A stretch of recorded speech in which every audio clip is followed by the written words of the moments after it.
Resignation of the Secret Service director. Our first guest says it's about time. Joining us, Congressman Louie Gohmert of Texas, a member of the House Judiciary and Natural Resources Committees. Congressman, good to have you with us. At long last, it seems to many, we found out what it takes to get fired by this president. Yeah, apparently putting the president's life at risk is just enough to get fired, finally. But the problem is, Lou, that she is a symptom of the problem, and she did need to go. It is about time she got fired or resigned, whatever they want to say she did.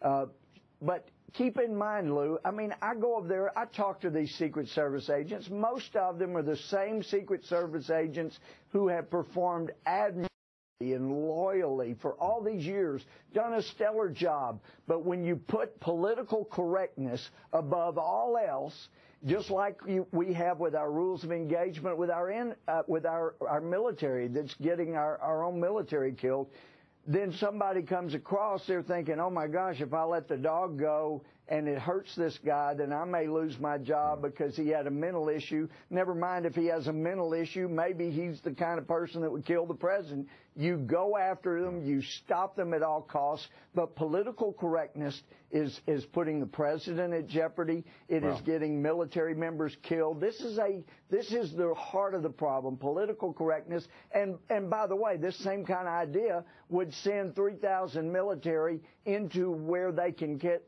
Ebola that they can bring back. The military's not trained to go catch Ebola and die. They're trained to go in and kill the people that want to come back and kill us. The president's priorities are all mixed up here. All you got to do is shut down traffic in and out of places where there's high risk of Ebola. But political correctness is going to get people killed in all of these areas, Lou.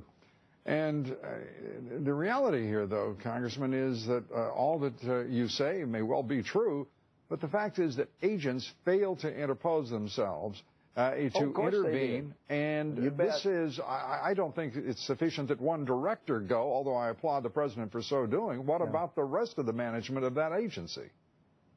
Well, that's where we need to get to the bottom of who has instilled this atmosphere of political correctness that keeps them from doing their jobs. And Lou, remember when the couple barged into the Christmas party and weren't supposed to be there?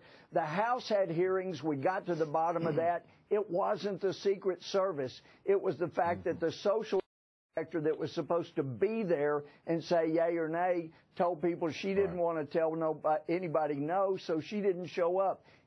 The problem was not the Secret Service then, and the problem here are the political appointees that want to get involved in political correctness. We need to get back to an austere agency that protects the president and says, forget political correctness. We don't care about that. We want to save the president's life.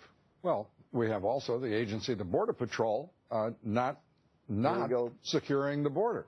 We have Immigration and Customs Enforcement agents who are not permitted to do their job, and that is enforce immigration law.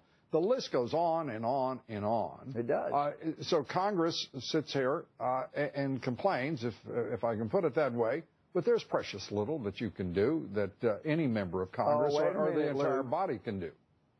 No, we were given the power to correct all of this by the founders. It's called the powers of the purse.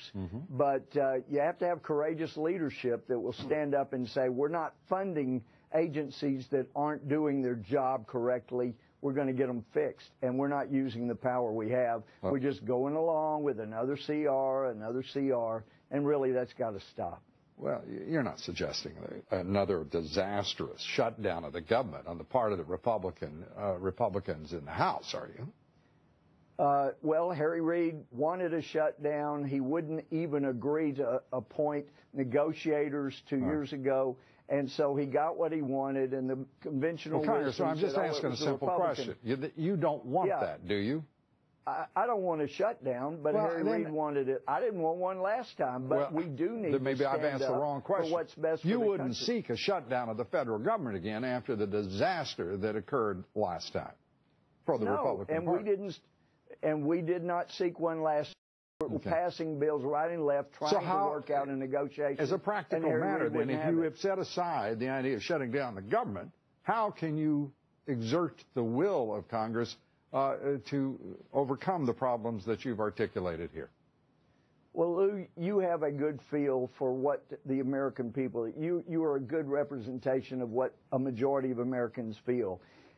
And so what would be wrong with saying, Harry Reid, we're funding everything you asked for, except this is an issue that's 75% popular with America. We're not going to fund this area. We're going to fix this area. Here's everything else you want except these areas we need to fix. And then dare him. It gives him everything he wants. And then how would he refuse to go along with a 75% popular issue? I think we just don't exert enough influence that the founders intended for us to influence. Congressman, I would have a counter proposal, if I may. We're out of time, so I'm going to have to leave it with this alternative proposition for you to consider. Hey, I love the Lou and Louie conversations. Thank you.